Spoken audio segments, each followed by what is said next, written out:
Live presenter este srečevanje Hungara. In potem tisto delo. Aha, pa nazaj priklopnice. Ok, hvala, se sem še manj izčel. Aha, zdaj sem se izprintal, da to bi mešali še pa. Se pravi, delen štipec je videti. Drugi ste vsi tukaj, ne?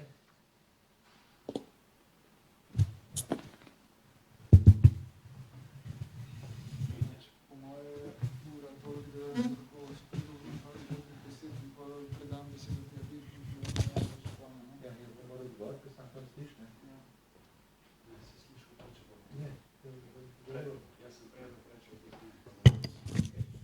Can you hear me now, Juan? Yep. Okay.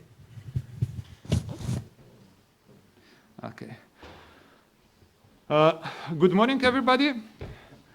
Welcome to the Slovenian Conference on Artificial Intelligence. I'm happy that we are holding a conference this year, despite conferences being a little bit more difficult in these times. I trust that it will be a successful one. We have 28 papers, which is the highest number in the last 5 years. So we'll have 3 sessions today and another 2 sessions tomorrow, starting with an invited talk, which will start in a couple of minutes and will be announced by Matjaž Gams, who is the chair of the first session. So let's begin. Okay, thank you very much, Mitya. There were 3 chairs, but Mitya was the most active and actually did most of the job for this chairing the whole conference. And now we have a special opportunity and honor to have an invited lecture by Professor Juan Augusto Carlos, Middlesex University, UK. He's head of the Group of Development and of Intelligent Environments in the Department of Computer Science, Faculty of Science and Technology, Middlesex University, London, UK. He published several books related to ambient intelligence and smart environments. He's one of the lead editors of the JISA journal and one of the best worldwide known researchers in ambient intelligence. Please, Juan, go ahead. Well, good morning, everyone. Can you hear me well? Yeah. Yes. Right. So, yes, I thought this opportunity was a great one to give an update on things we have been developing and have more than the technology itself. I think what I want to focus is on a message of how to approach AI systems in this modern era. And I have a few interesting experiences coming out from the work in the research group in the last 5 years. And I thought it would make a good discussion at the end. Initially, you will have to be patient and see a few things we have done because they are important for the last discussion at the end. Yeah. Basically, let me see if I can find where to progress this. That's it. I have too many windows in front of me here. I'm trying to get rid of some of them. I wonder whether yeah, I found a way. Anyway, so this is the research group. We are based in Middlesex University, which is based in the north of London, in the outer region of the city. We are 1,000 people probably, usually 6 to 8 PhD students and master research students also working. And we have been there for 7 years now, from 2013. So we have enough time to build a system up from scratch, basically. We started with nothing. A few systems that everyone has created before and things like that. But we got a lab space, and then we created a smart home inside. It's more than a smart home, actually. We do other things. We call it a smart spaces lab because we investigate other things as well. But in essence, it's a house. So, you know, we have a kitchen, we have a proper living room, bedroom, bathroom, everything, as well as other rooms where we do other research. So let's start with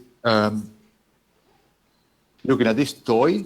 This toy, as I said, is a real building that has been there for many decades already, because this area used to be a farm that was then acquired by the university, absorbed and refurbished and used. And as you can see inside, there is all these rooms that have all what you expect in a normal house, traditional house. And then we have other rooms which are a bit more techy and have where we use it for different reasons. For example, smart offices, smart classrooms, research, and so on. The equipment we use is also, you know, quite standard, and so we try not to do any extremely fancy development ourselves. We just want to create a system that if a company or another organization wants to further develop, commercialize, or whatever, they can just acquire the same technology through Amazon, you know, and they don't need anything extraordinary. Of course, we have some interfaces. You know, some of these are sensors, some of these are actuators, as we call them in the jargon of the area, meaning that some of them, you know, give you information, some of them allows you to do some things in the real environment, including activating devices remotely, and all of that is all absorbed through a small box that acts as an intermediary, as a translator. This little box talks to all of these devices in a wireless communication language called Z-Wave. Okay, and Z-Wave is quite an established protocol. So there are lots of equipment based on Z-Wave communication. So they talk to each other in this dialect, in their own artificial lingua. And through the box, we get the main events, we get them into the database, and then we use them with some more sophisticated software. And at the same time, it allows us to communicate back to this technology. So we want to send a command, or we want to show something somewhere, we use it as the translator, yeah, as the interpreter. So a high-level view of the technology is this one, where you can see the map of the house, and then you can see all the sensors and actuators which have been distributed along these rooms. So each room will have something basic like a movement detector, which is a passive infrared sensor, basically, detecting heat. And then there will be some pads, for example, here in the sofa, in the bedroom, in the bed.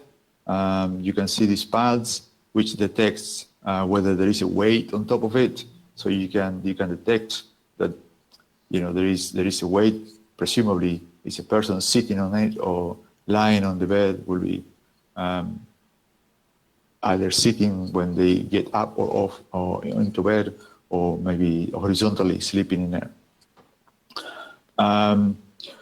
And then you can see these blue dots, and I will talk about them later on. These are low energy Bluetooth elements, which I will discuss later. Then you can see these little triangles that tells you that these devices, like the kettle, the the microwave, and other devices are all connected, like the radio, for example. They're all connected and they're all sensed as well. So we know when they're on, when they're off, we can turn them on, we can turn them off, and so on. And then all the doors, for example, in the cupboards, or the fridge, or the main door entry to the house, or the doors that conducts from one room to the next one, they all have sensors as well, so we know when these windows and doors are open or closed. Same with the wardrobe, same with this door outside, and so on. There are lamps like this one and this one, which also we can know when they are on or off. We can turn them on or off. So, most of the devices which somehow form part of our daily life interaction with the home, they are all somehow connected to this digital layer, right? So we usually know what's going on through them, and we also can actuate. We can have an effect in the environment through them. So let's jump a little bit to a more conceptual level of the talk.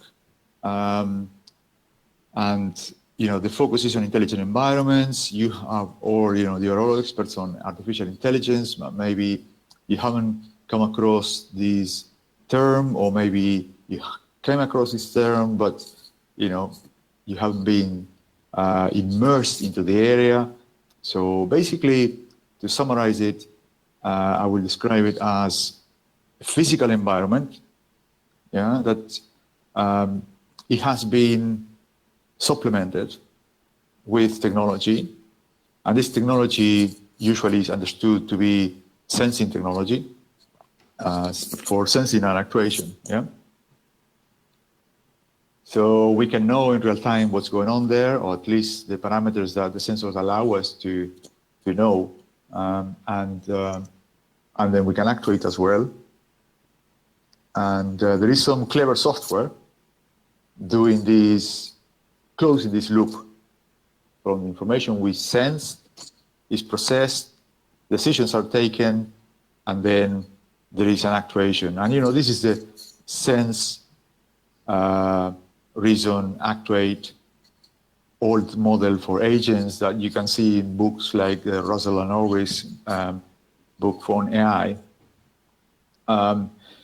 Except that here we put a much more emphasis on what is in between the system and the human. So there are lots of software engineering aspects and interfacing, human-computer interfaces aspects, which we also bring to the picture. And one important concept for us is what we call context awareness. So understanding what is the current context, and understanding, having designed the system in such a way that the system knows that in this context it has to do certain things. Certain things are expected. And if the system doesn't reach those certain things, those what we call services, then users will not perceive this environment as intelligent in any way. So we perceive these apps and systems as clever when they manage to do something that we perceive beneficial. It could even be surprisingly beneficial. When they get us out of a trouble, for example, when you're lost in the city, so then you are grateful. When you get something positive from technology in a time where you thought it was really needed, then you are grateful for technology, and you kind of attach some positive attitude to this piece of technology. So one thing that I said for us is very important is this bond with the human, right? So it doesn't matter how clever, how sophisticated this piece of software is, if it doesn't do something practical for a human being in a situation where it was really needed, then that's interesting, but is a different area. Okay? So this real-time contextualized services are really, really important for us to label the system as a successful intelligent environment. And if you can see This is extracted from an article we published 7 years ago. Has a lot of principles, and I highlighted in blue that half of them have to do directly with the main user, the main beneficiary of the technology. Yeah, and we can come back to this in another time, but it's not the focus of today. A few examples of what we call intelligent environments. These are recent examples. We have done many in the past. These two have finished reasonably soon. So this asthma management project, for example, was designed to help people with asthma. And asthma, I'm not sure if you're familiar with this, is quite a complex condition that can go from the very mild to the very severe. It affects people from all ages, all cultures, all regions of the world, and it has many different triggers. So for some people it could be stress, for another ones it could be temperature, for another ones it could be pollen, for another ones it could be contamination particles in the city coming out from industry or cars. So, on any combination of those. So it's not as simple as, it's not a simple diagnosis. So there is a lot of, there is a nice challenge here into personalizing a system, yeah? Because it's difficult to create a solution that will serve well everyone in the planet, yeah? So it is a complex problem, and we approach this conceptually as looking at the information that the system can gather in 3 different places. One is from the individual itself. I'm referring to the right-hand side part of the graphic here. The individual itself is in blue there.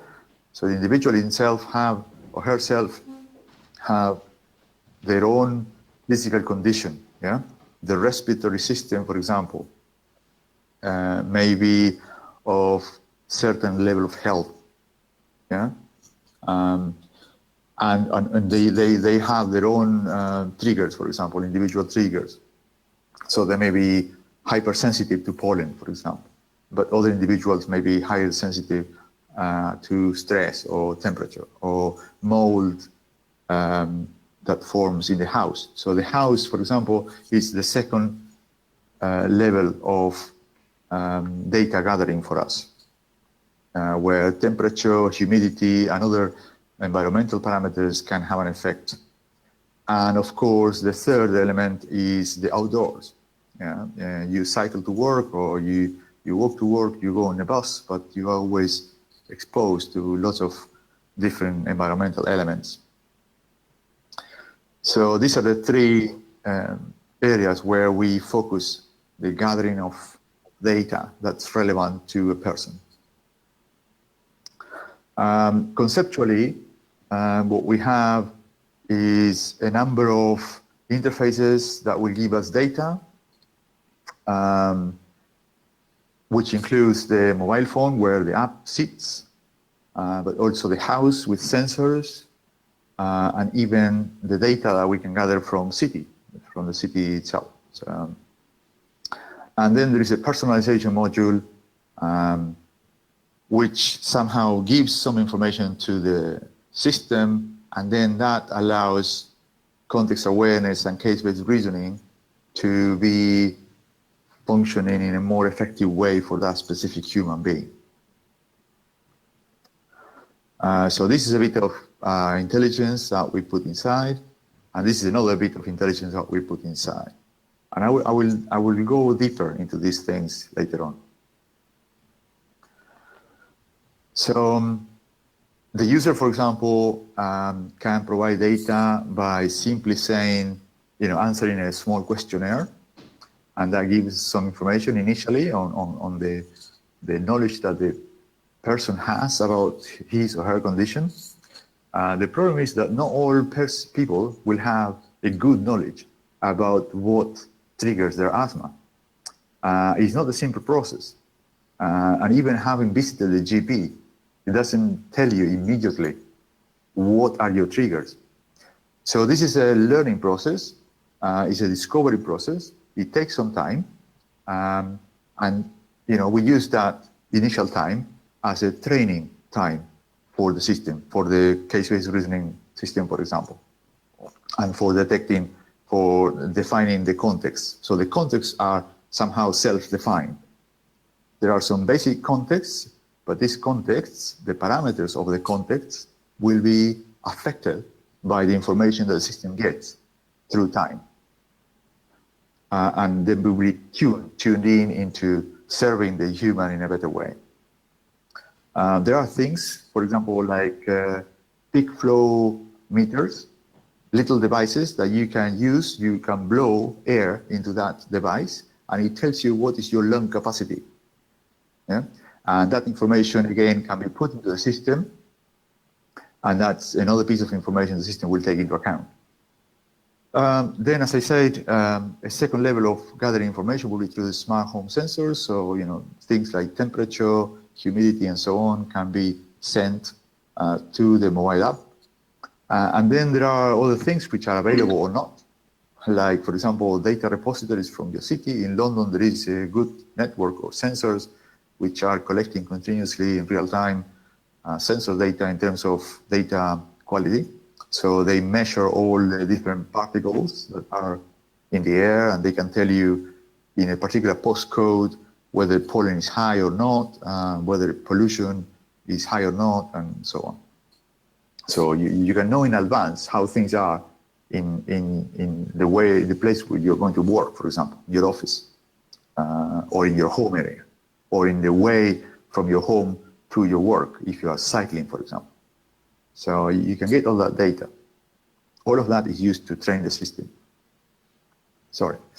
A second example I wanted to bring into the conversation, which is quite common, is what is called ambient assisted living.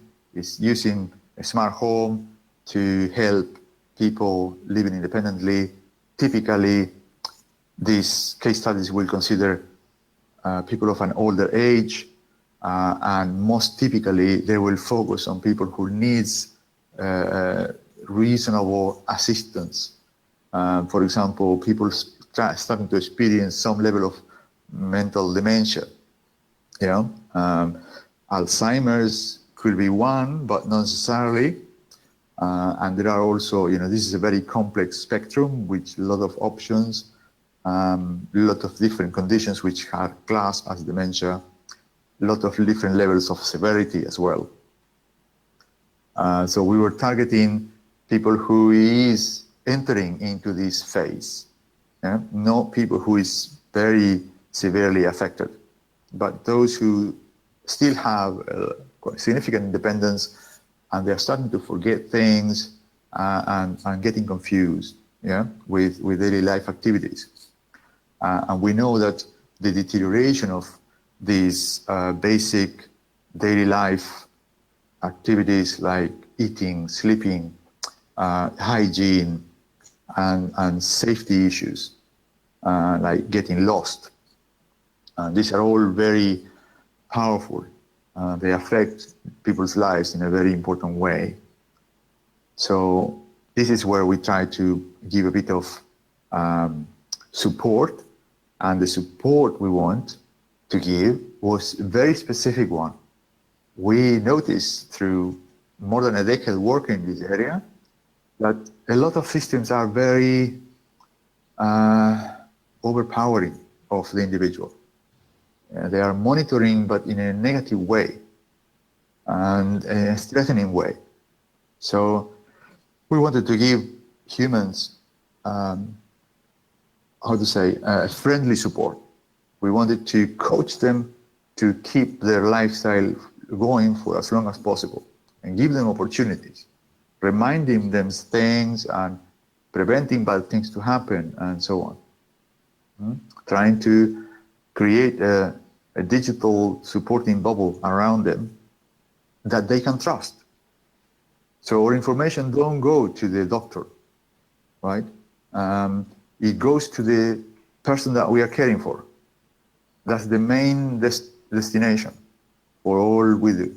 In case of an emergency, we may contact a carer, but actually our main priority is to help that person to keep a healthy lifestyle without telling someone else outside, you know. This is their private life. So we want to respect their privacy and the right to make mistakes, like we all do, you know. So we want a positive approach to that. So this is more or less the architecture that shows how things go typically in the system. Let me check the time. Yep. So as I said, there is this section here where something unusual is detected, and we give chances to the person with dementia to address it. If that continues, we keep in, you know, we escalate this engagement with the person with dementia, and eventually, if all things we tried don't work out, and the person keeps skipping meals, because, you know, skipping a meal, sometimes you can do it because you eat in a different place, or because I don't know, you're not hungry, or, you know. But if this is a recurrent thing, then that is concerning. So we have a different approach here to detection and the follow-up of what we detect. And only in some cases this is passed into the carer. For example, this is indicated in number 9. Yeah. Behind all these, there is a rule-based system. We'll come back to this later on. But basically, rules that are temporal and tell us what things are supposed to happen when, for which duration, which elements of the house, like the fridge, the microwave, the kettle, are involved into the detection of whether the person has been in the kitchen or not, and so on. So there is all this reasoning in the background, which is based on science, okay? It's based on algorithms which have been well studied and relate places of the home with time constraints, with elements which we can sense, and so on. So there is that level behind the scenes going on.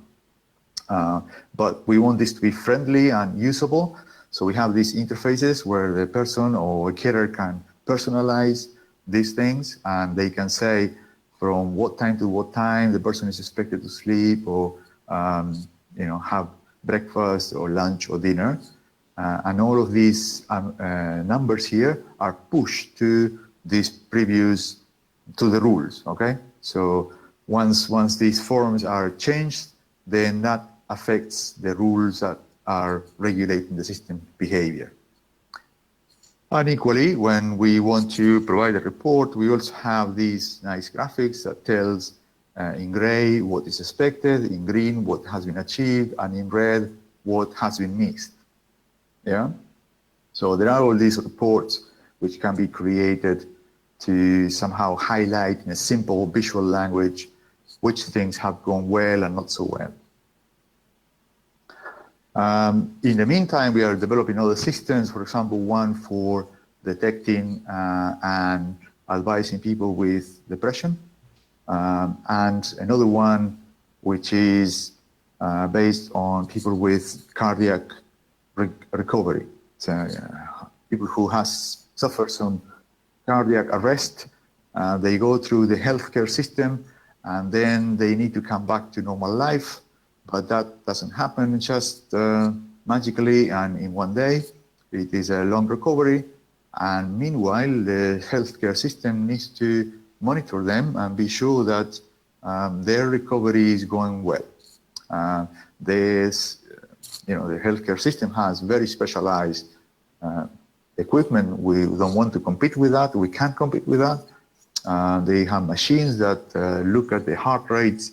They look at the heart as a machine, as an engine. They measure the electrical frequency and strength of signal coming from the heart, and they know how the muscles are working, and everything is absolutely fantastic. But when they get data, which is unusual, they don't know very well why it happened. And they ask the patients to keep a diary, but people usually forget. They get tired of writing things down, or they say, I will write it down later in the evening, but then in the evening, they don't know exactly what happened at 4 p.m., 17 minutes. So we are complementing this with a system that tracks activities through the phone and will correlate the time of irregularities in their specialized machinery with the data, the activity that the person was doing, whether they were running, walking, going up the stairs, or things like that. Anyway, back to the main thing. Out of all these systems, out of maybe 10 systems that we have built lately for different conditions and with different requirements, we started to, well, a bigger system started to emerge. Okay, out of that, a bigger interconnected system started to emerge. So we started very, very basic from, first principles, out of need, driven by the systems themselves, with no bigger picture in mind from the top. Yeah, but out of these recurrent components became more and more established. And that's what we call the search architecture. So we have sensors and human-computer interfaces gathering data, which allow us to define the contexts which are so important for us in our area, and then help by learning and reasoning tools, most of them based on traditional learning and reasoning tools that we have tuned slightly to fit our specific needs. They gave us some outcome, an advice, a message that has to go to a phone, a light that has to be turned on or off, etc. And this is the actuation or the human-computer interface output that goes to the human, the human here at the top. These humans can also interact through virtual assistants sometimes. It allows them to personalize the system and what they get and how they get it and when they get it. So this information actually creates an important element here we call file and preferences, which you can see in the left upper corner. And this is another important element that I'm going to go a little bit deeper later on. So, for example, humans enter to the kitchen. So this kitchen has these motion sensors that's triggered. That information goes to the database. So we know where the person is, and what time it is, and where it is. And then the reasoner that deals with time, place, context, connect all that together, and possibly some argumentation, reasoning that rules out from several potential interesting options. It focuses on one which seems to be the most relevant one. Then it decides that something has to be done. For example, if the kitchen is dark, then it's expected that the light has to come on automatically when the person has entered the room. That happens. That happens. And that's basically the loop that happens continuously. Each time a sensor is activated, then the rules are scanned to see which of them are relevant, whether some new decisions can be made or not, and so on. And I will explain a little bit more detail later on how this machinery works. Here, if you want, you can visit this Figshare repository in our university where we put videos often, not many lately because we have been out of the lab for more than half a year. But before that, we used to put videos of different scenarios to illustrate how it works. As I said, personalization is one big dimension for us. All humans are different. All humans have different expectations from the system, and it's difficult to please all of them with just one configuration. So there has to be some scope for humans to adapt the systems to their own needs and preferences.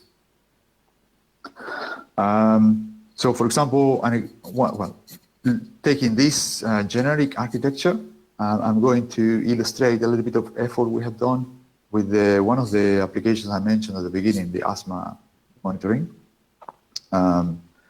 which is heavily based on profiling an individual and allowing personalization to happen. Yeah. So as I said initially, a person doesn't know really well, perhaps, what are the triggers for their asthma. And to this, you need to add this picture that the triggers that you are used to in a place, for example, the city where you live or you work, could be very different in another place of the world. So you travel for a conference or you travel for holidays, for example, and then you're faced with a different set of triggers there that you may have not been exposed before. And also triggers change with age. So you may have been there, 10 years ago, but now your body and your mind and your life situation is different, and then the same place will affect you differently. So this is really very important. The initial profile from the person that is gathered through their input to the system is stored, and that informs the context awareness on when to send, for example, an alert to the person, whether, be careful because today the pollen level in your office area is very high. When they get up, they can get this type of warnings. And then there is this real-time advising, which is context aware and based on real-time information. There is some other bit of personalization, which is the emergency situation. For the emergency, we have virtual assistant that at the touch of a button opens up a communication with the person that's suffering an asthma attack. And then we train that virtual assistant to recognize certain words as signs of alert. And because, when you're having an asthma attack, you cannot speak very well, and also you're stressed, and, it could be very, very shocking. So it has to be a very simple interface that is helpful in seconds. And for that, we use neural networks to train certain phrases and words, their importance, and so on. Sorry. Another aspect, another more complex aspect of personalization of the system to a human is at a different level. The work we have done trying to accommodate the home environment to a new user. So you create a smart home. That smart home, again, you deploy this system, this software in one home. It may work well for one individual, but for another home, for another individual or another family, it may not work well because they have different life routines and different priorities and different members of the family who have different decision-making levels and so on. There could be children and adults and so on. So again, there is no way that one solution fits all will work. So we are investigating ways to get this more flexible. You can have from the activities, for example, we can learn how the family or the human interacts with the different devices, different sensors. When they get up from bed, the bedroom at a certain time in the morning, then they turn on the lights and they go to the bathroom, they spend 5 minutes there, then they move to the kitchen and then they prepare breakfast. So, you know, these routines, some well-established routines, can give us reasonable, safe information about what certain individuals expect at certain times in certain places. And this can then allow the home to automate things with a reasonable expectation of success. But equally, that may not necessarily serve the person immediately when they get in the home. So we adapted software from colleagues in the University of Murcia. We created a way to gather some intelligence from the person before they enter the smart home about their activities, their routines, and their preferences. We translate that into rules, behavioral rules, which are then used by the system to automate what happens, when it happens, and so on. So there is this complex process by which, you know, we get information from the users, we create rules, we push them into the system, first through simulations, and we show this back to the users.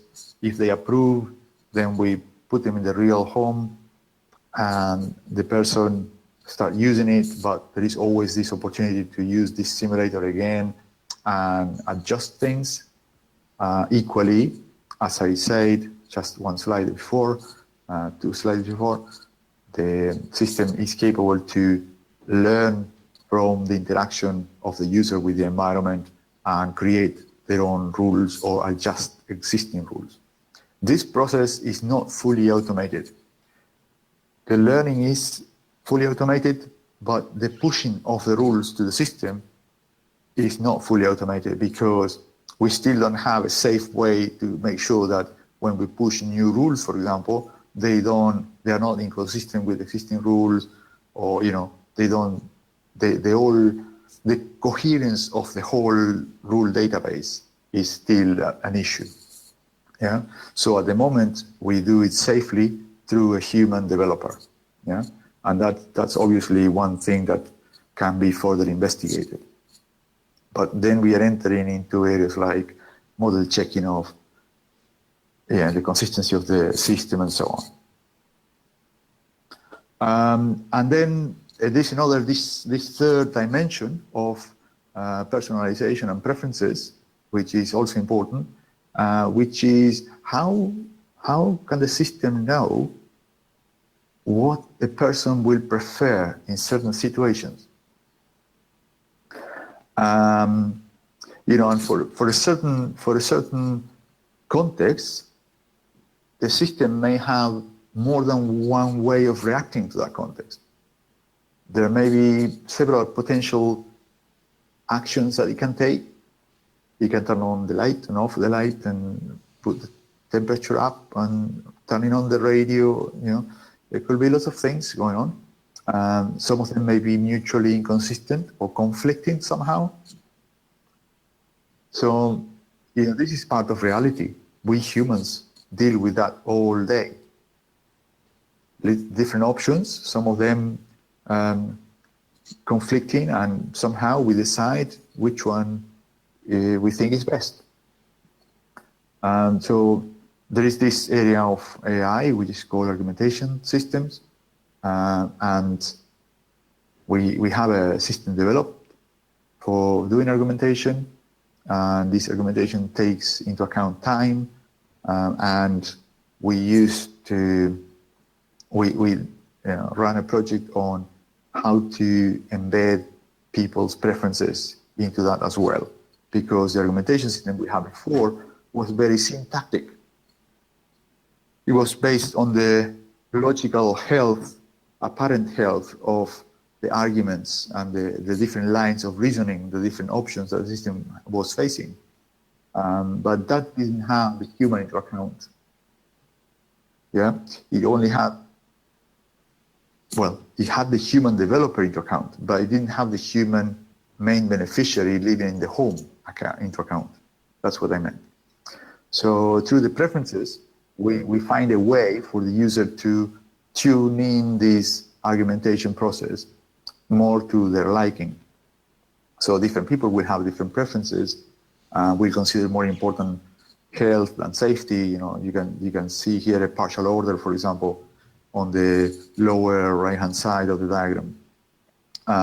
Now, we can teach them partial order theory to the users in the smart home. So we have this app that allows people to assign numbers of higher importance or lower importance to different things, common things. So that's what we use to affect the ontology that tell us what are the preferences for this user. Yeah, and then we use that to affect the decision-making process from the argumentation system.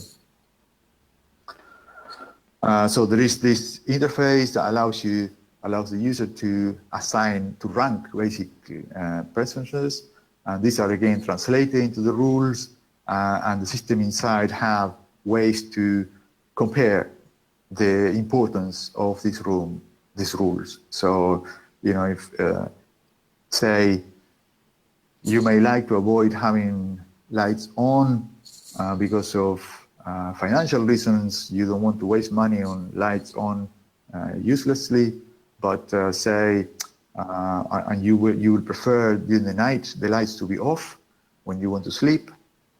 But if you get up at 3 a.m. To go to the bathroom, then having some halfway lights could really add to your safety, because then you know where you're walking, there are reduced risk of falling, and so on. Yeah. So there are all these special situations and counter scenarios and counter scenarios, arguments and counter arguments that the system can use.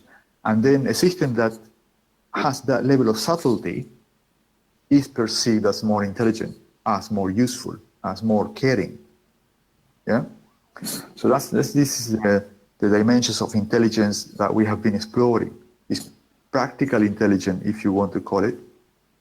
It's applied AI, but it's a very important one, because without going at this level, some systems will never be taken by society. So that's where we have our energy at the moment.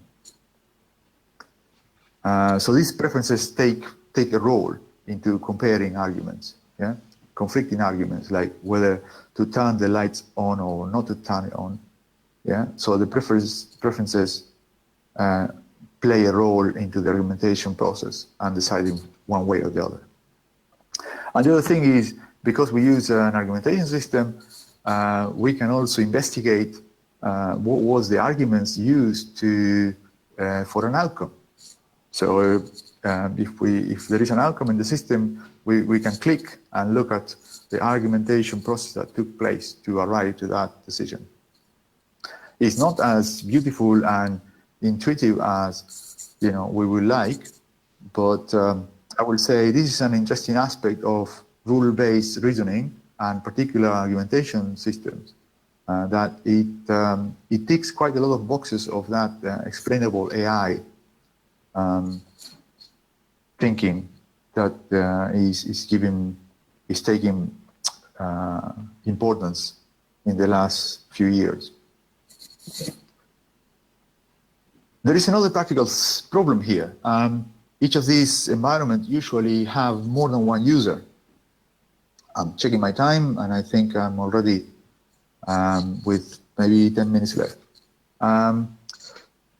So how do you distinguish? If in a house the person that is sitting at the sofa is John or Mary, because these are two different individuals, and maybe John has dementia, but Mary doesn't. She's the partner, she's caring, so or maybe one of these users are children and the other ones are adults. So you need to differentiate this, because then you can deliver services when it matters, to who it matters, in the way it matters. So there are different solutions for this. Some of them are expensive, difficult, and not practical, and so on. Eventually, out of this assessment, we came up with what we thought was functioning better and ticking most of the boxes, being feasible, affordable, accurate, and so on. And we went for Bluetooth, low energy Bluetooth technology. We put these into each of the rooms. We created an app. The person has to have the watch, the smartwatch with this app, or the mobile phone with them. That is one condition. Yeah?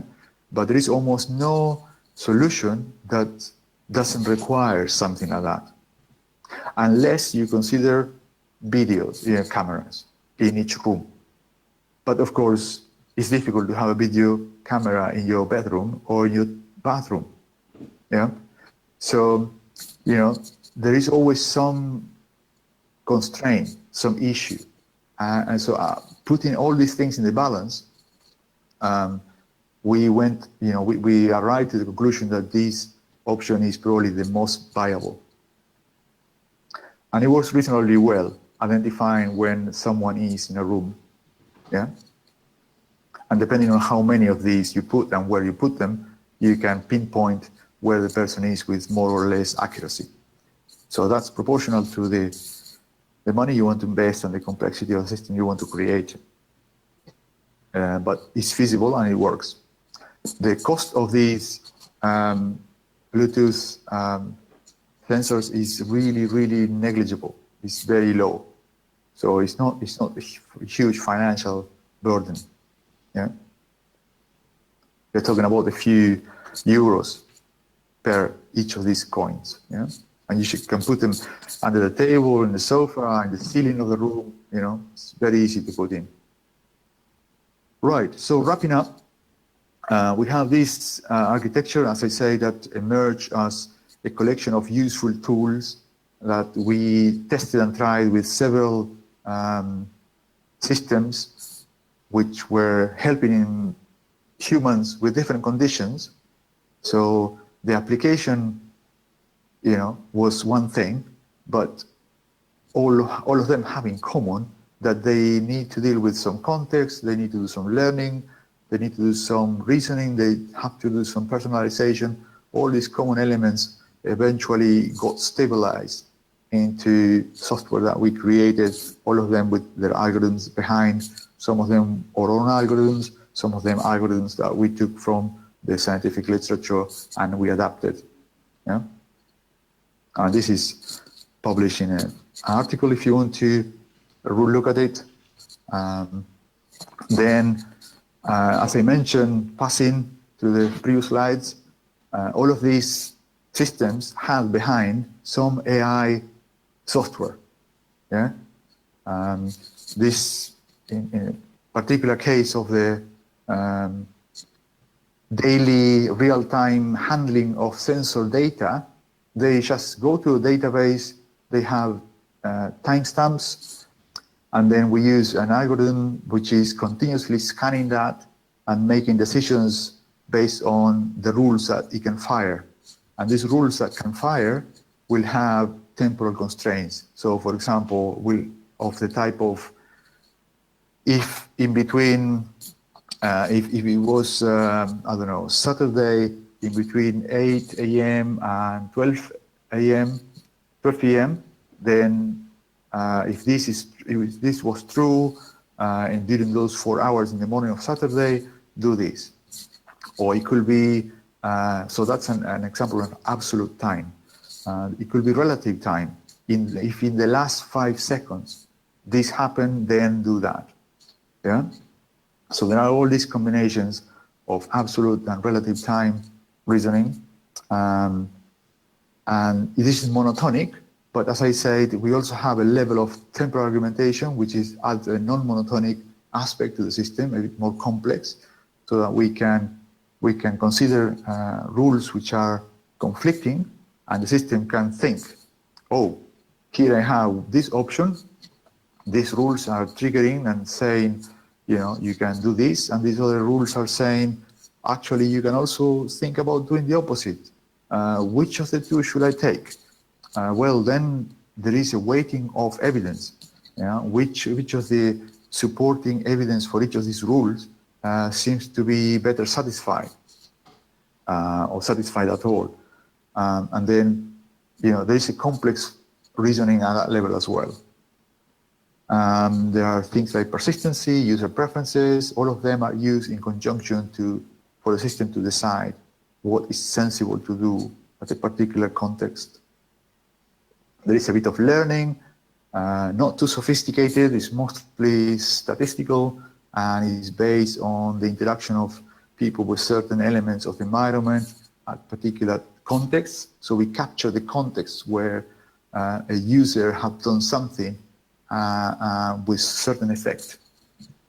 And if that is repetitive enough, then we try to distill from there something that can be used to be automated. And then there's the issue of identifying multiple users, which is not so intelligent in terms of AI traditional sense, but is an important element that allows us to make the system to look more intelligent in a sense that it's given to the right person what that person expected, even if there is more than one in the same room. And there are lots of these papers that you can read, and you can check them in the research group webpage in the publications area. They are all downloadable, and if they are too new and they're still not available for downloading, just ask me. So this went really well, actually. Just to give you an example, and this is not just to show off, but I don't have many things to show off. This is the only competition we have won. Unlike Matthias, that is a serial winner. And so his group is very effective on working on competitions. And we don't participate in competitions very often, but we did with this British Computer Society Real AI competition in 2019. And we won it. And there were companies there, and there were big universities like Imperial College.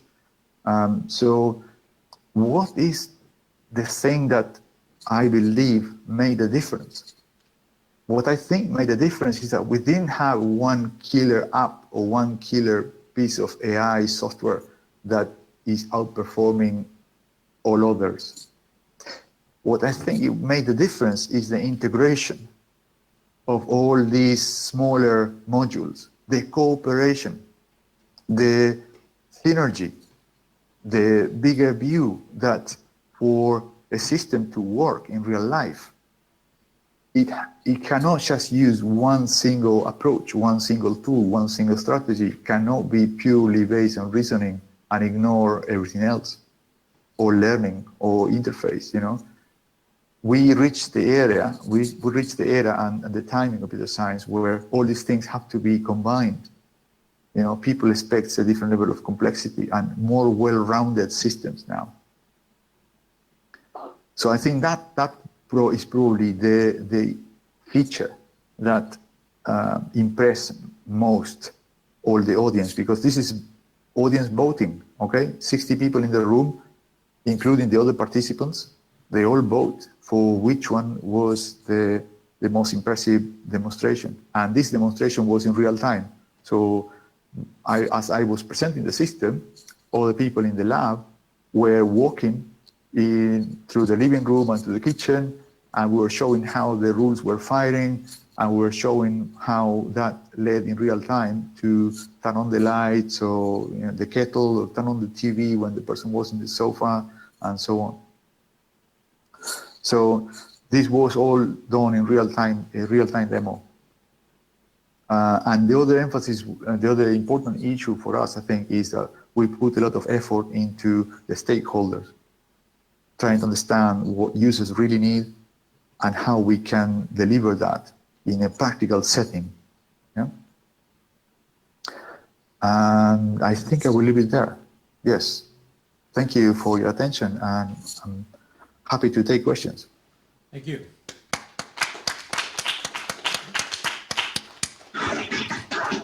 questions, please? Maybe Mitya?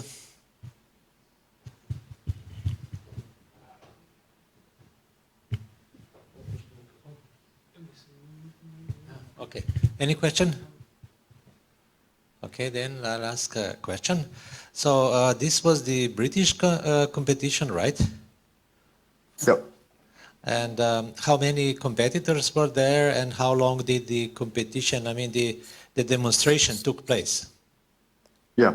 So there is two levels process. First, applicants can send their intention to participate. Because this event runs in one day, then they have to narrow down the options to 6 competitors usually. They usually keep 6 only. In this case, I think there were 3 universities and 3 companies, all of them based in the UK. And then this event takes place in one whole day, and in that whole day there are they mix speakers, invited speakers from industry with competitors. So each competitor in the end is given a 1 hour slot, usually for 40 minutes, 45 minutes for demo, and another 10 minutes for questions. And then there is 10 minutes for swapping, you know, with the next speaker and so on. So, but there is a pre-selection of 6 teams. And to pre-select the teams, they ask you more information, they go visit you and see that the system is really, how to say, well, to rank them, you know, basically to select the 6 best.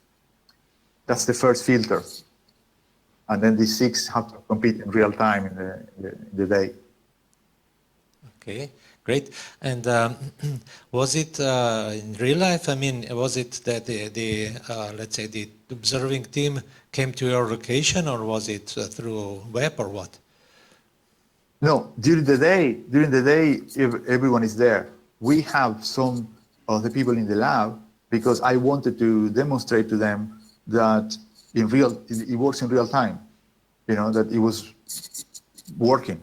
That people can go to the kitchen and then, you know, they can see the results of what things have been done, whether the lights are turned on or not, whether the person goes to a particular place. And also, the one thing that we demonstrated is that the person can change the preferences. And in real time, the argumentation system already notices that the preferences of the person have changed. And then based on that, in the same scenario, in the same context, the system will react differently. Yeah. So we were showing to them in real time that the system is not only personalized, but you also can adapt in real time to a change in personalization. Okay. Any other question? Okay, then Professor Gusta, thank you very much for a very interesting presentation, and we hope to cooperate in future. Thank you. Thank you.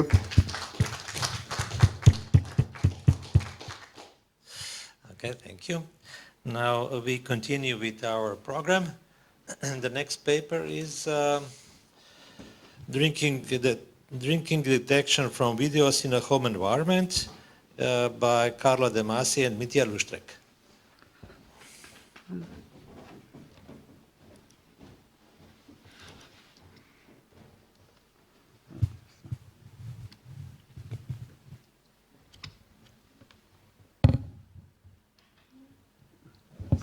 Can I... 10 minutes? Is there... Cosa posso staccare senza...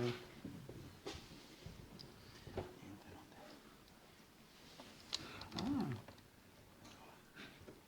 Scusa, non l'avevo vista.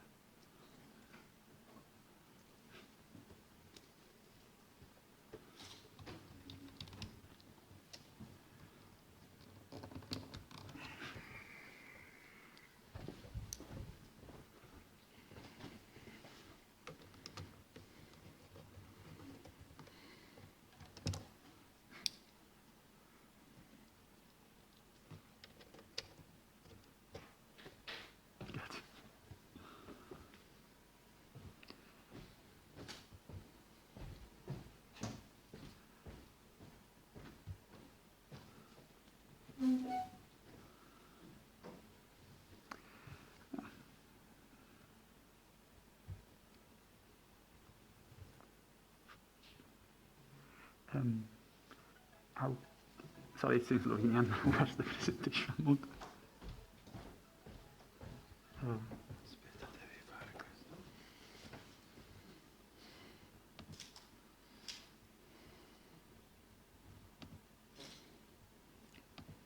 Sì, volevo mettere modalità presentazione, solo che...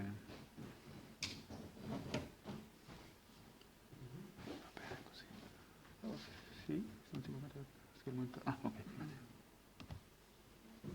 Ok, grazie.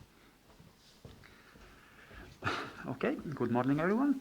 In this presentation I'm going to tell you something about our work within the Coach My Life project. Specifically, my work was focused on trying to detect a specific activity, drinking, from the analysis of video streams. So basically, the aim of the Coach My Life project is to help people affected by mild cognitive impairment in performing everyday activities in their home environment. The idea is that the system should use a combination of different detection techniques to predict what the user is doing, what they want to do, which combined with a knowledge of their activity daily, with their daily schedule, should allow the system to provide context-sensitive reminders. Now, we were provided a list of activities these potential users wanted the system to help them with, and we focused on one specific activity. Well, two, but I'm going to tell you just about one, which is more interesting, which is drinking. So basically, these people are afraid they'll forget to drink enough, so the system should observe them during the day. There's going to be a camera placed somewhere in the apartment, presumably in the kitchen. The system will check if they are drinking enough and provide notifications in case they aren't.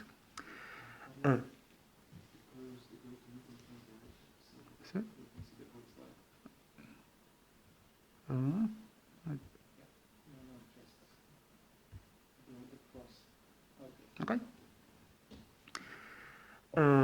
So the brute force approach will be simply to run an activity recognition model on the video stream that we are collecting. But clearly, this wouldn't really work because these models, at least the accurate ones, are kind of computationally demanding. So basically, if we run them continuously, we accumulate a delay with the real-time stream, which would complicate the matter. So the idea we came up with is to use some triggers. So basically, we identify some situations that alert the system that it's likely that the user is about to be drinking, and from that point on, we observe their behavior for a certain amount of time. The triggers we selected are related to the position of the user and their interaction with the environment. So basically, imagine the user is next to the fridge. They're actually touching the door of the fridge. From that point on, the system will observe them for a certain amount of time to check if they're drinking. Another thing that activates the detection, the analysis, is the displacement of a specific object the users are going to be asked to use for drinking during the pilot phase of the project, which is a personalized mug. So this is the architecture of the system. As I told you, there's going to be a camera placed in the apartments. The video stream will be fetched through RTSP stream. We'll get to a server where the system is running. Basically, the system is composed by a bunch of different processes running parallelly, which again will check if these triggers are activated. Will produce and analyze the short clips of the user and produce results, hopefully, that are uploaded in real time to an online database, a file store database. Here, there's going to be a decision system based on some simple rules for now, which in case, in our situation, the users don't drink enough, will send notifications to the home tab, basically a tablet placed in the user's apartment. So the system works this way. For the user localization, there's going to be an initial setup phase where you simply see the video of the room. And you're going to have to select a number of areas of interest. Basically, again, as I told you, the areas which trigger the system once the user steps in. Basically, the idea is that the user is located by using a combination of object detection and pose estimation. For object detection, we are using a simple algorithm because we want it to be fast. So even if technically the accuracy is not so high, the object in question, which is the person, is kind of big and easy to identify. So basically we can identify the person, and we use a post-estimation algorithm to locate some body parts, so basically their feet and their hands. Some of these regions, as you see, are simple boxes basically, so they are activated once the user steps in, and again, they trigger the system. Other ones, like this next to the microwave, are formed by two parts. So basically they are activated once the user steps in and they are actually touching the object that we are analyzing. So in this case, the fridge, the tap, whatever, right? So this is the first way to activate the analysis of the video stream. Another way, as I told you, is the displacement of this object they're going to be using for drinking. And for this thing, we tested two ways of detecting the movement of the mug. The first one is based on deep learning again, so basically it's another object detection algorithm.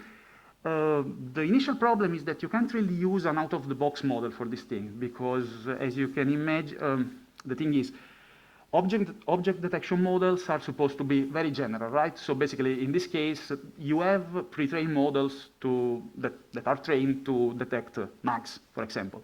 Just they are supposed to recognize any kind of mug of any dimension, aspect ratio, whatever, right? So basically, they all struggle in detecting small objects, like it's probably going to be in our case. So we exploited this fact. The idea is that the camera is going to be placed, as I told you, on the ceiling of the room. So we expect that the system will always see the mug on a shelf, on a table. So basically, it's going to be always far. The aspect ratio with respect to the dimension of the image is always going to be small. So basically, when collecting the data for retraining the model, we took it into account, and we trained it only on images where the mug is in these conditions, and we have to detect one specific kind of mug. So the results are generally better even without an object detection algorithm. The second solution was to use a color shape based detection. So basically, we detect the mug, the object based on its color and geometric properties. Now, for the deep learning based approach, well, there isn't much more to say. We took a pre-trained model trained on the COCO dataset, which is a dataset of common objects. And we fed the algorithm for fine-tuning some 500 pictures. As you can see, the mug is this object here on the table. So again, in all the pictures, the mug is gonna be shown in this situation, basically, which helps the system, because these are the situation that it's going to be faced to detect. For the color shape-based detection, basically it's kind of straightforward here as well. In this case, we were trying to detect these purplish glasses. So the idea is that you apply a color mask. You basically, if you select the threshold correctly, you are immediately able to clear away most of the stuff you don't want to see. And then we perform some further selection steps where basically you analyze the geometric properties of the remaining shapes, so their convexity, shape, you make a geometric approximation, encircling polygon, and so you try to detect only the objects that you actually want. Okay, so once the triggers are activated, short clips, the user is observed for well, it's actually now a little more than 30 seconds, but anyway, we generate some clips. Each of them is like 10 seconds long. They are overlapping for 4 seconds. The idea is that we are trying to have at least one clip containing the whole activity process, the whole drinking process. And the activity recognition model we are using has been trained on clips of this length, so it's the ideal scenario. Getting back to the activity recognition model, which is the last part of the system, we are using a three-dimensional convolutional neural network. This thing is interesting. So basically, it's an inflated network. The idea is that, as you know, we have models for image classification, and they perform pretty well at this point. So you want to exploit this fact, and you don't want to start from scratch in training the three-dimensional convolutional model, right?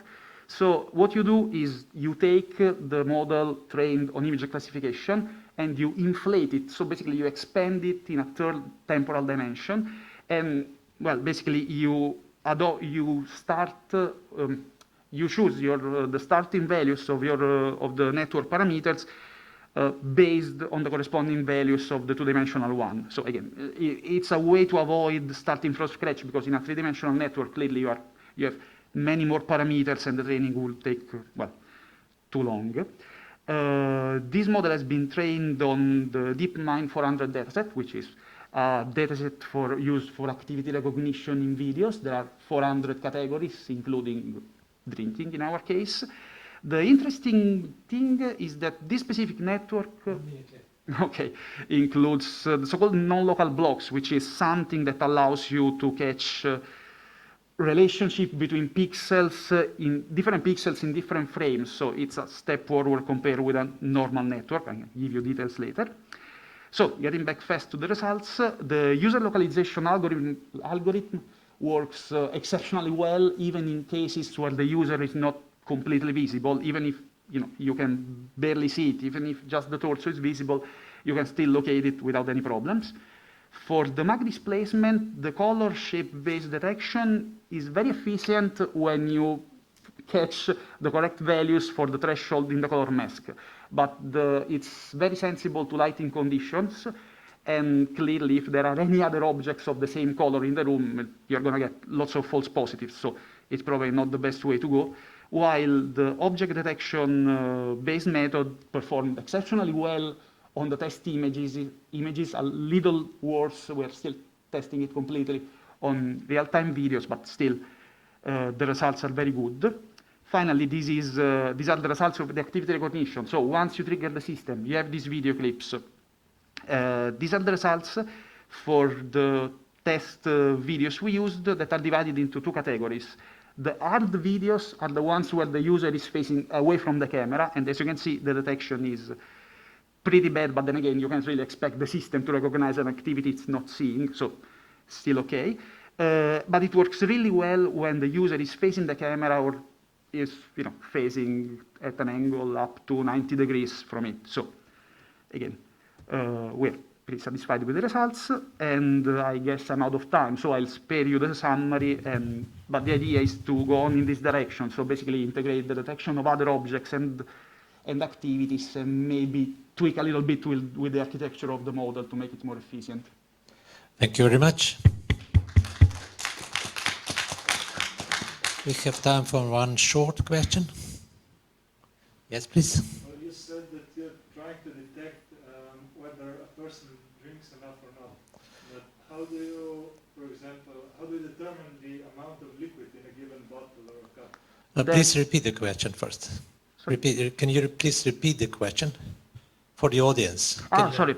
Yeah, no, that's a very good question. Actually, we are not. Basically, we are assuming that if the activity of drinking is detected, we have a series of rules that are provided by one of our medical partners. So basically, the idea is that the user should drink in the span of 3 hours. Clearly, as you said, we can't really know how much they are drinking. So for now, we are just settling for this.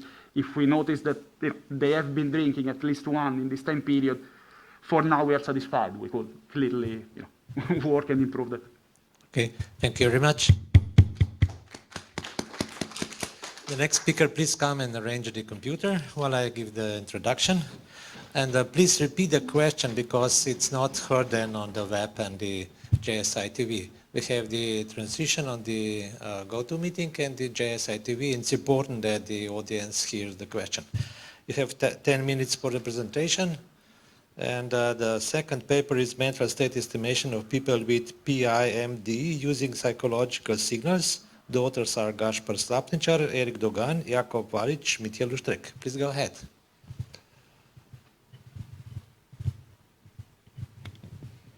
Okay, thank you for the introduction. As mentioned, I'll present our work titled Mental State Estimation of People with Pimd using Physiological Signals.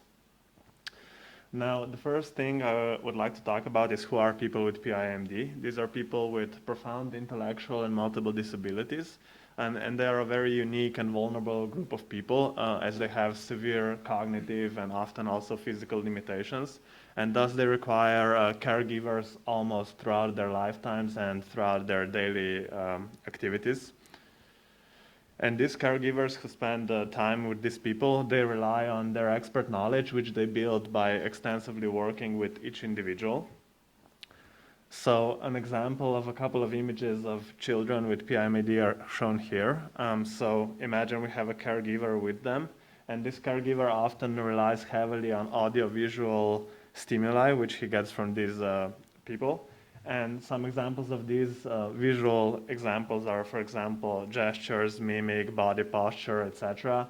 And if a person is, for instance, smiling, they often can deduce that this means that they are in a good mood. An example of an audio cue would be some sound coming from the person. So, for instance, if this person is crying or screaming, they can deduce that this person is not pleased or they are discomforted by something. But there is another aspect that these caregivers cannot see, and this is a physiological aspect. So the heart rate variability, breathing rate, and other things. These also change in these people, and they might influence, they might be connected with their inner state, but this cannot be observed easily as you need some sort of sensoric device. So our idea is to measure physiological signals of these people, and the underlying idea is that in general, a person's psychological state is often reflected in this physiological response. So in our case, we investigated two distinct approaches with the same goal. The first one is contact-free. So we used some cameras, which give us video recordings, obviously. And then we select some region of interest. In our case, this is the face. And from this, we can obtain or reconstruct a physiological signal which shows well, it's related with the heartbeats, and this is called photoplethysmogram or PPG. And the other approach is the traditional contact approach. So we have a wearable here, which these people are wearing, and then we directly get this, for example, PPG signal and electrodermal activity.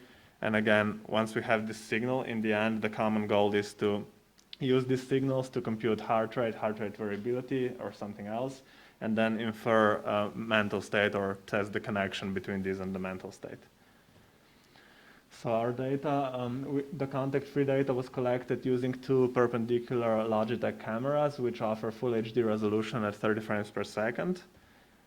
Here are two frames, which are example of our data from both of the cameras. And for the contact data, we had the person with PIMD wear the empathic A4 wristband, which gave us PPG at 64 Hz and electrodermal skin activity at 4 Hz. And in total, we obtained 48 recording sessions, each lasting from 10 to 30 minutes. And in these sessions, specific chosen activities were conducted, for example, exercise, but we didn't give any limitations to the caregivers, except, of course, that they must be positioned in front of the camera. Okay, once we had this raw data, we then wanted to obtain the ground truth in relation to the inner state of the person with PIMD. And these were obtained from the experts, and these were caregivers and some pedagogical specialists in our project. And they annotated two classes. The first one was inner state. This had three possible values, which were pleasure, displeasure, and neutral. And the second one was communication attempt, which had also three possible values, so protest, comment, and demand. Here are the distributions of our instances for these three classes. And what we can observe is that especially inner state is heavily skewed, as we have almost no displeasure. But this is due to the nature of work of the caregivers, because they often, the whole idea is to sort of remove displeasure from these people for whom they are caring. And another thing that we can observe is that we have more inner state annotations compared to communication attempts, which will be relevant later in the evaluation. Okay, so using the first approach, which is contact-free, what we did is we reconstructed something called RPPG, which is remote photoplethysmogram from video recordings, which we obtained. The details are out of the scope of this paper, but just some high-level steps are that we obtained the region of interest, as I highlighted previously. In our case, this is the facial skin. And then we extracted the red, green, and blue components. We pre-processed these signals using some detrending and filtering. And then the RPPG reconstruction was obtained using a state-of-the-art algorithm and some deep learning enhancement, which we developed ourselves. And finally, the obtained reconstruction was post-processed, again using some filtering. But once this RPPG was obtained, we then computed 18 well-established heart rate variability-related features. These are widely used in related work. and they are computed from 30-second windows of PPG without overlap. Here's an example of our PPG reconstruction. At the top, the blue is the reconstruction, and at the bottom, the red is the actual ground truth obtained with Empatica. And in this case, we can see that the actual cycles match pretty well, as there is only a 2 bits per minute difference in these two. Okay, so the second approach is using the contact sensor. So in our case, Empatica E4 wristband. The PPG here was recorded directly on the skin with a photodiode and a light source. The advantage here is that the PPG is always available, as it is not dependent on phase exposure, consistent light source, etc. And this also means that it's generally cleaner and less artifact prone, and it's able to capture more detail due to higher sampling frequency, as it has almost double the sampling frequency, more than double the sampling frequency of the camera. And then we used the similar pre-processing steps as before, so some detrending and filtering, and then we computed the same features from 30-second windows again. So the experimental setup that we considered for both approaches at first, but it didn't pan out, as I'll talk about later, is that we investigated 6 classification algorithms, which are listed here. And we trained separate models for inner state and communication attempts, so each of the classes had its own model. We always compared against the majority classifier, which was our baseline, and we used 2 metrics, which were accuracy and F1 score. And we first tuned the hyperparameters of each of the algorithms listed above using a grid search, and then ran a 5-fold cross-validation using the best hyperparameters for each model to train it. And in this phase, we had 272 instances for inner state. Each instance here is a 30-second segment, and 80 instances for communication attempt. Okay, so here are some results using the contact approach. So this is when we use the data from the wristband. We can see that the baseline classifier achieves a 52% accuracy and 0.36 F1 score, and our best performing algorithm, which was extreme gradient boosting, achieved 62% accuracy and 0.59 F1 score for the inner state class. And then for the communication attempt, for which we had less instances, the baseline is at 45% accuracy, and XGB only slightly improves it by 3%, but the F1 score is substantially improved also here. Okay, so we also wanted, like I mentioned, we wanted to use the same experiment for the contact-free data, but the problem here was that the number of instances for which we had both good RPPG reconstruction, which requires good video, and then the good reconstruction itself, and the annotations for this part of the video. So periods in the video for which we had all of these were very scarce. So we had in total only 12 instances for inner state and 6 instances for communication attempt in this contact-free way. So it is infeasible to evaluate on such small data. So we used models which we trained previously on the contact data obtained with the Empatica, and then we just used these instances obtained in a contact-free way to classify them and evaluate. And these are the confusion matrices we obtained. So we can see again that for inner state, it's working, I would say, reasonably well, especially in predicting the neutral state. But for a communication attempt, it's not that great, but it's been similar with previous evaluation as well. So let me conclude with some limitations. Obviously, we had a low number of instances for communication attempt especially. We also had quite little variety in subject, as we had only 2 people in total in our data set.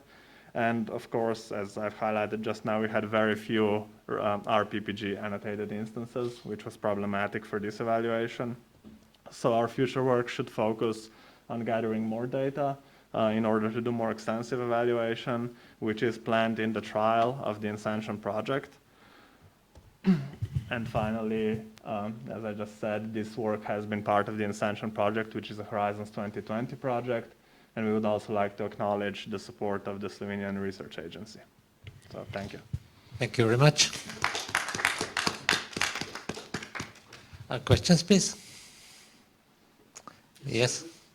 The best model was 62% accurate.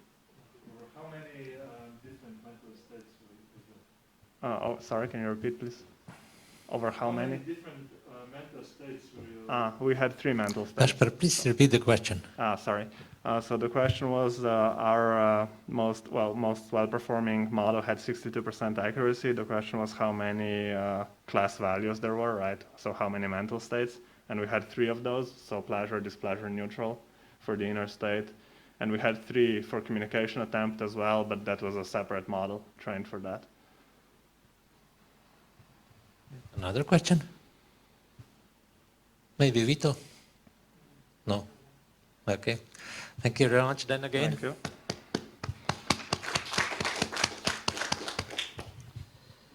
The next presenter is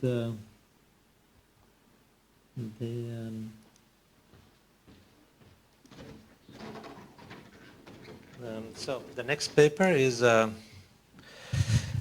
deep multi-level classification of chest X-ray images by Dejan Štepec. Hi everyone. I guess that you can see my screen, right?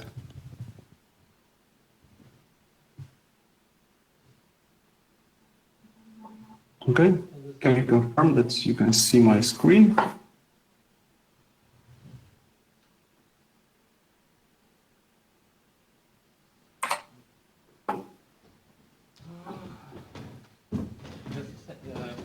Just a second, we have some technical issues. To je bilo že prej pri Gašperju, kaj je napačen screen. Ne.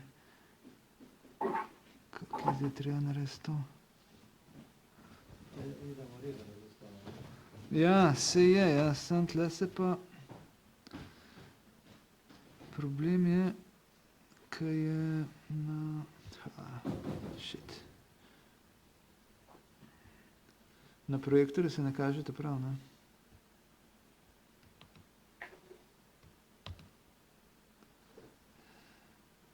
Kaj pa če mi takole naredimo? Zakaj, kad spremljamo online je v redu?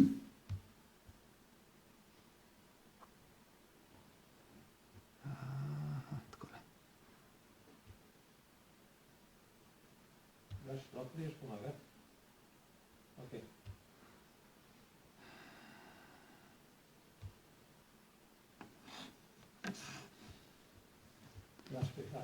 Vse v redu.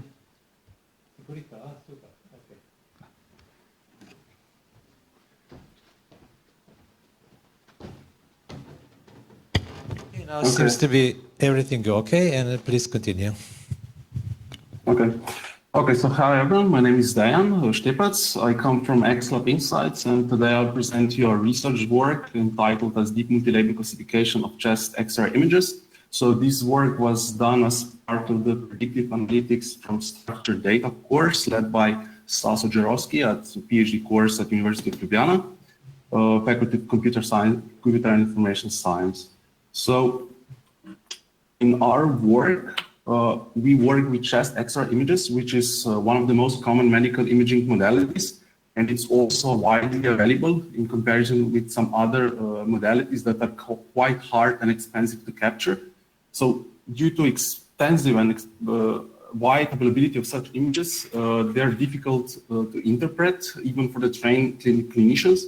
And thus, in recent years, quite a few computer-aided diagnosis systems have been made available in order to reduce that burden and also to enable the early detection of many deadly diseases with such an automatic screening. So two things that really spurred the development of the automatic systems are the availability of large-scale data sets, labeled ones, and of course the prevalence of deep learning-based methods that have become available in recent years. So in this work, we compare an end-to-end deep learning-based approach with an ensemble of predicting clustering trees, which presents a traditional approach. So as already mentioned, there have been available quite a few data sets recently. So one of the biggest ones is the CheckSpert data set introduced by Stanford Machine Learning Group. So there is over 200,000 of such chest X-ray images with over 65,000 patients. So they labeled 14 different observations.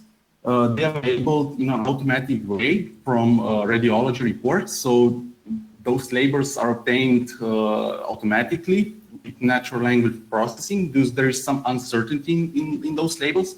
So those labels are labeled as positive, negative, uncertain or not mentioned. Besides those automatically gathered labels, there is also a separate test data set with 134 samples, which were labeled with 3 radiologists. They only contain positive and negative classes. So the evaluation they performed on selected 5 observations, which are clinically most relevant. And besides this expert data set, I would also like to mention the recently presented MIMIC data set presented from MIT, which is also worth looking into because it's even bigger. So if we take a look at the data set, so as already mentioned, there is this uncertainty that is present in the labels. So in the original paper, they investigated different approaches, how to tackle with them. So one obvious is, of course, to drop those labels, so to not use the data where the labels are uncertain or not mentioned, so that to use only negative and positive labels. The other approach is to use the binary mapping, which we used in our paper, so where we mapped non-mentioned to negative and uncertain to positive classes. There is also a self-supervised approach, of course, where you can train the models negative and positive and then label the uncertain and non-mentioned examples. And you can also use separate classes for each of them. So in this work, this was not the focus, so that's why we use this simple binary mapping approach. So the data set enables the so-called multi-label classification because each example can have multiple pathologies present.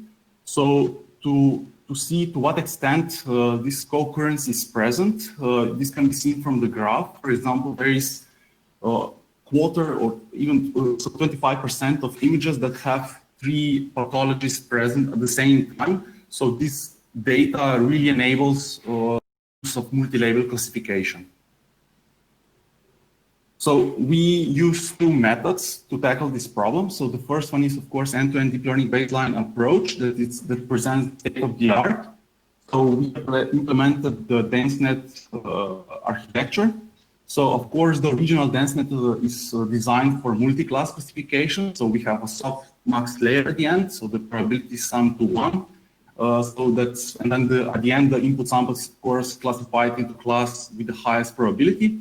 So in order to transform the DenseNet to multi-label classification setting, where the input sample can, of course, belong to multiple classes, we need to replace the softmax with sigmoid and the categorical cross-entropy loss with binary one. So we have implemented the network in PyTorch. We use the same parameterization as it was used in the original checkspad paper. The images were resized to 320 by 320, and we trained the network for 10 epochs, fixed batch size 32. So an alternative approach to which we compare this baseline are the predictive clustering trees. So this is basically can be viewed as a decision trees as a hierarchy of clusters, where this top node corresponds to a cluster containing all the data, which is then recursively partitioned. So in comparison with this standard top-down induction decision trees, here in the CTs, variance and prototype functions are parameters. So those they can be used with Gini indices, for example. They can be used also in multi-label classification. So we utilize them in an assembled setting using random forest and extremely randomized trees. And we have used class framework, which implements PCTs. The inputs, so the features represented the features that were extracted from the DenseNet architecture that was pre-trained on checks for data. And our experimental setup, so we used DenseNet as a baseline. So we left out a validation set of 500 images from which the best model was selected during the training using the AOC score. Then we evaluated both approaches, so the DenseNet and the PCTs on a left-out test set, which is officially provided in the dataset. We reported the scores in terms of the ROC curves and the area under the curve. So we compared so those different approaches, so different ensembles compared to baseline deep learning approach, and also against the baseline that was used in Czechspert work.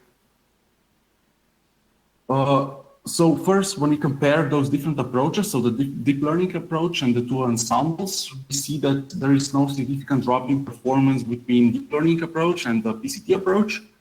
So if we average the AUC scores, for example, we see that there is really no significant difference. Similar performance so we also achieved similar performance that was reported in the Czechspert paper, so the original paper that presented the data set.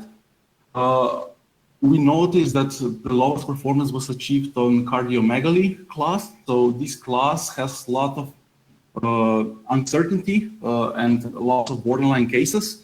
So that's why the performance was the lowest. So as mentioned, so we compared ensembles of PCTs with a baseline deep learning approach. So the question is why PCTs? That's because there exists an extension that includes hierarchy in the PCTs that cannot be introduced easily in the deep learning approach. So that's will present our future work, because the data set, besides its multi-label classification setting, its labels, can also incorporate the hierarchy of those labels, which we think can further boost performance against the current state-of-the-art deep learning approaches. That would be it from my side. Thank you very much. Questions, please? Yes, Mitya. Yeah, so I have a question. I didn't quite understand what data your methods were trained on, because first you mentioned a data set of hundreds of thousands of images, and later on 500 images, and also at some point 200 and something images. Yes, so the training set consisted of over 200,000 samples. So during the training, of course, we had the validation set, where after each epoch of the training, so after each 200,000 samples that the, let's say, DenseNet went through, we evaluated the performance on a left-out validation set of 500 images, which we randomly selected out of the 200,000 training images. And then finally, the methods were evaluated on an official test set, those 234 samples, which were selected by the data set itself, because the data set, those 200 samples, were labeled by radiologists and not by an automatic procedures from the reports. Okay, thank you. One more question, if I may. I also didn't quite catch what were the features for the traditional approach. I gather that they came from deep learning somehow, but I'm not sure how exactly. Yeah. Okay. So for the PCTs, so we used the features that were extracted from one of the last layers in DenseNet. So we extracted, let's say, use DenseNet as a feature extractor. Those extracting the features from all of the 200 and something thousand images, and use that as the features for the PCTs. So the DenseNet was the feature extractor. Okay, thank you. Also, I have a question. Why did you choose DenseNet? Did you try with any other pre-trained network, or? Yes. Yes, in the original expert paper, if you'll take a look into it, they have explored also ResNets and some others, and the DenseNet proved to be the most accurate. So that's why we also choose that as baseline. All right, thank you. And one more question. How many dense layers do you have in the fully connected neural network? When you extracted features from the DenseNet? It's 1024. All right, thank you.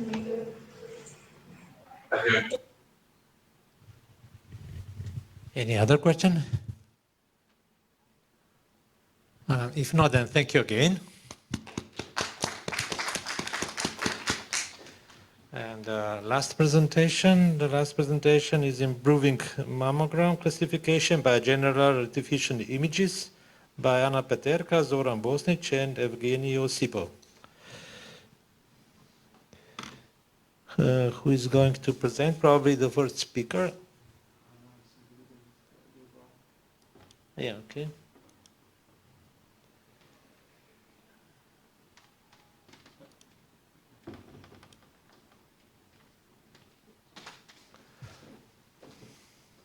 Okay, Anna Peterka, can you start your presentation, please?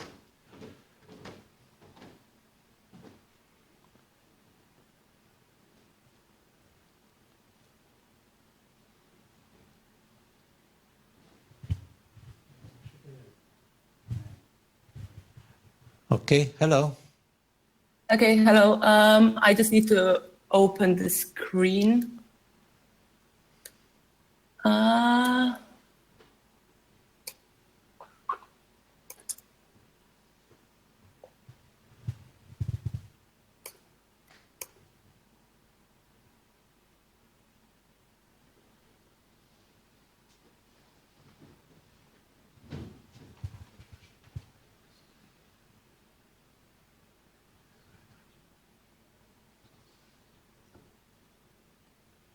Okay. Hi, sorry for that. It's okay now. Okay.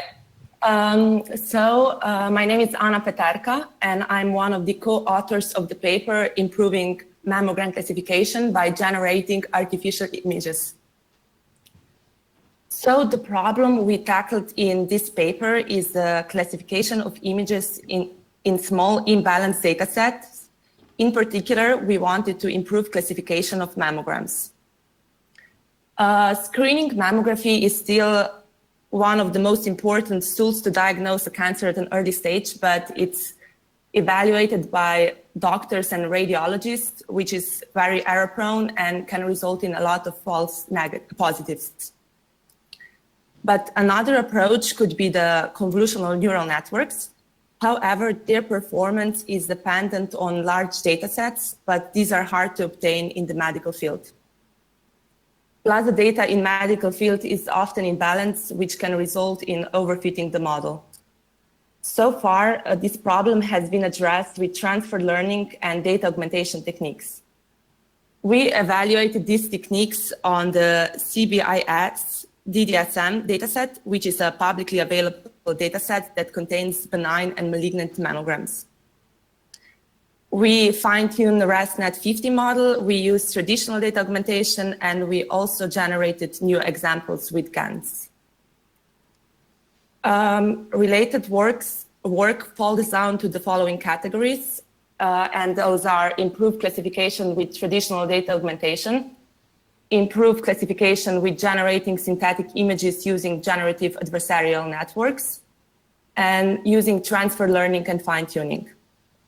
The authors of these papers mentioned on this slide show the benefits of using these techniques in improving mammogram classification. The one worth mentioning the most is probably the one written by the Wu and the others, because they, similarly as we did, they implemented a conditional infilling GAN to synthesize lesions onto mammograms. We first started augmenting the data set by using traditional data augmentation, and we used horizontal flipping, we used rotations, and we used zooming of the images. Then, to further augment the data set, we used a GAN variant called conditional infilling GAN. So GANs are basically generative models, which means they're able to create new examples that resemble the training data. They were inspired by game theory, where two neural networks are competing against each other. One, that is the generator, tries to generate images to fool the discriminator, while the discriminator's job is to predict whether the image is generated or real. And in our case, the discriminator is also conditioned on class. So it also predicts the label. So whether the mammogram is benign or malignant. In the case of SIGAN, the generator is based on cascaded refinement network, where features are generated at multiple scales before being concatenated. That yields a more realistic looking image synthesis. In our approach, we apply the SIGAN to sample a location on a healthy mammogram, and then we generated a lesion on it. So the input to the GAN, the input to the generator is the one corrupted image, which has the lesion replaced with uniform distribution. Then we also inputted a mask that marks that lesion and the class label. And then the generator generates an image, and that image, as well as an image from the real image from the training data, are inputted into the discriminator, and then the discriminator's job is to tell whether the image is real or generated, and as well as benign or malignant.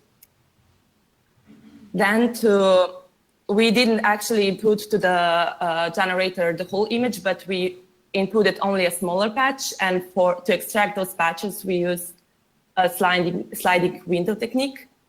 And then we loop through the patches that contain only normal tissue, that don't have any lesion, neither malignant or benign.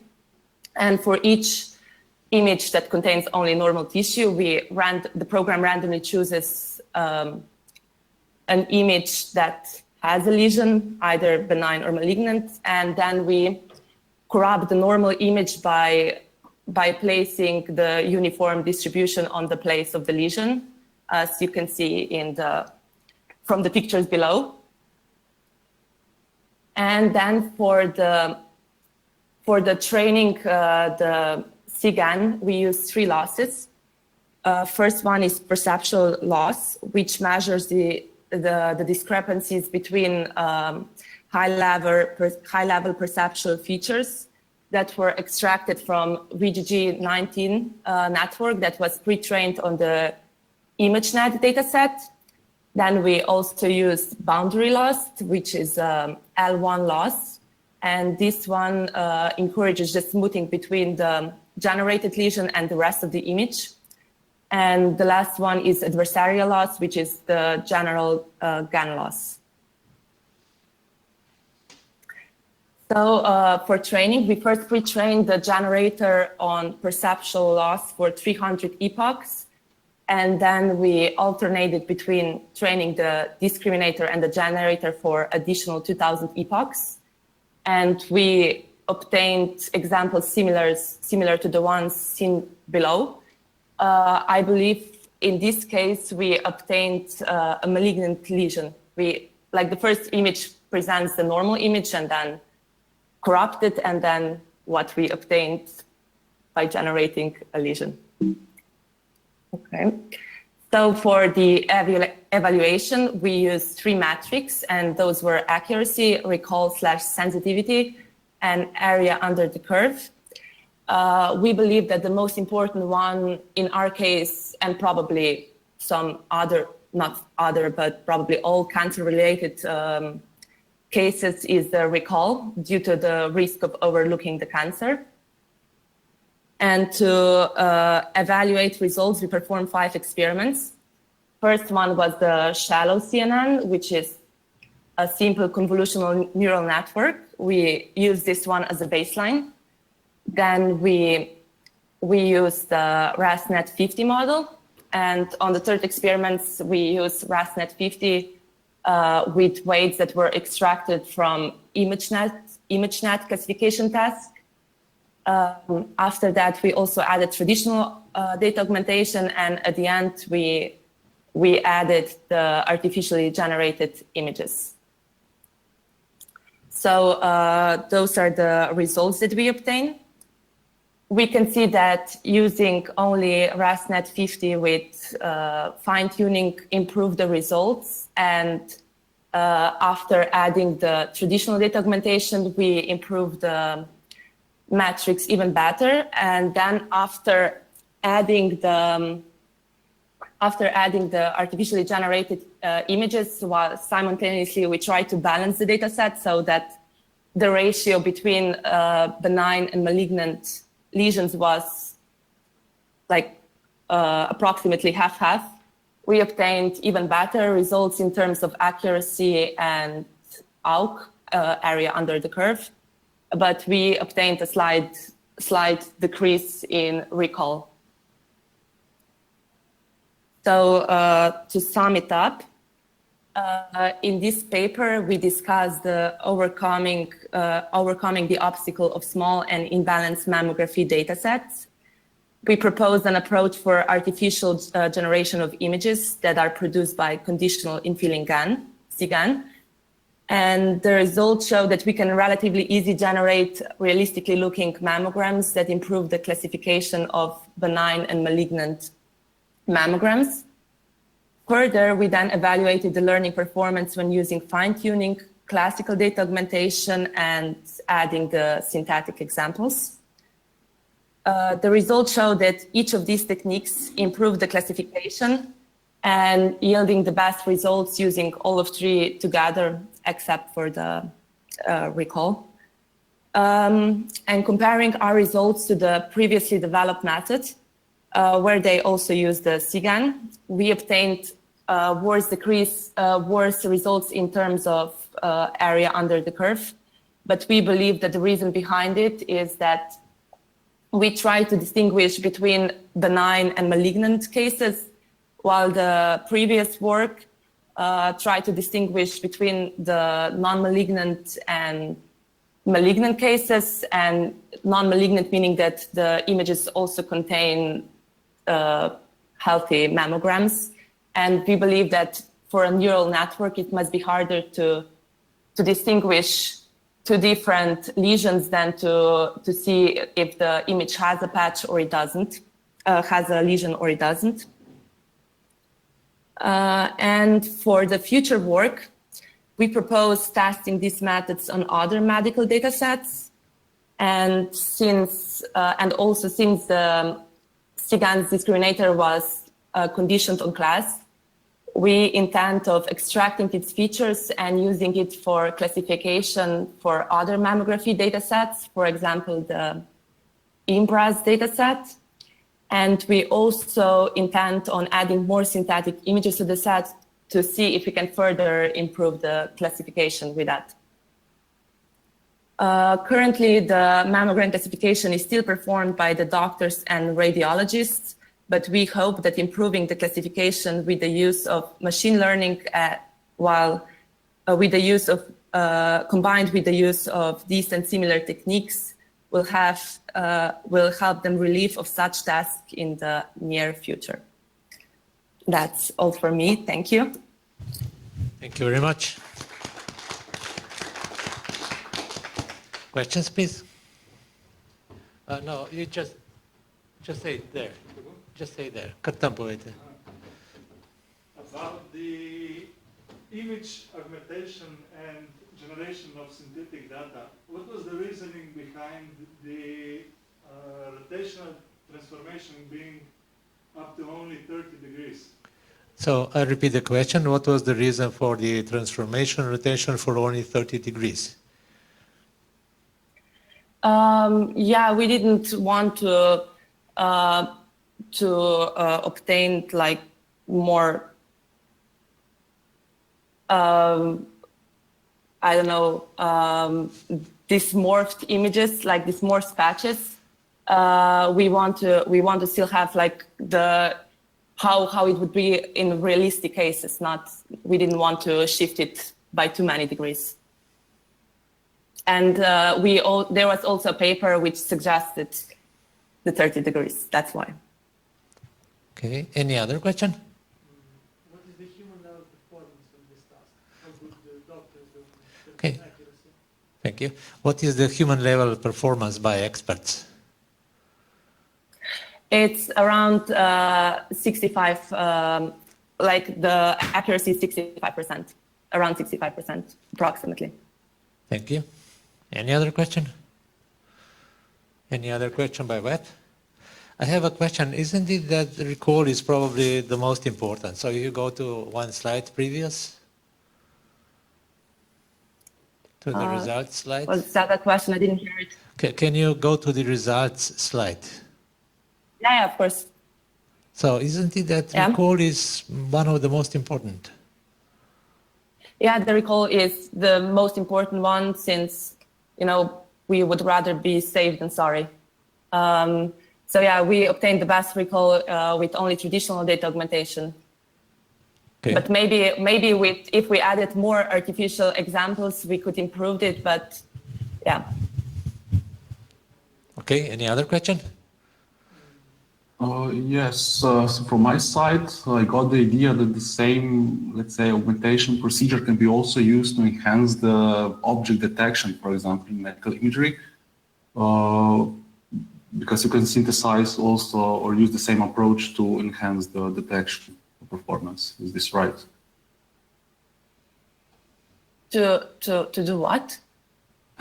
So, for example, you have, for a concrete example, there was a Canadian 2016 challenge where the goal was to detect cancerous regions from the histopathological images.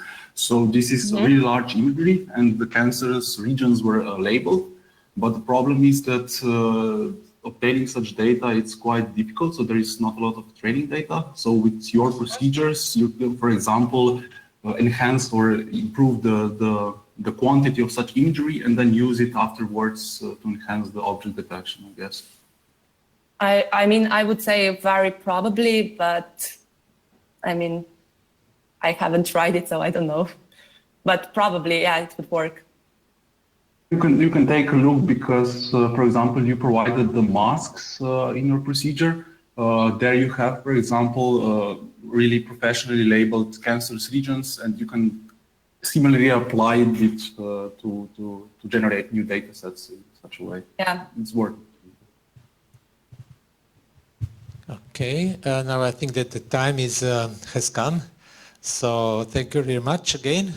And we see you again at 11 o'clock. Thank you. Bye-bye. Yay, go ahead.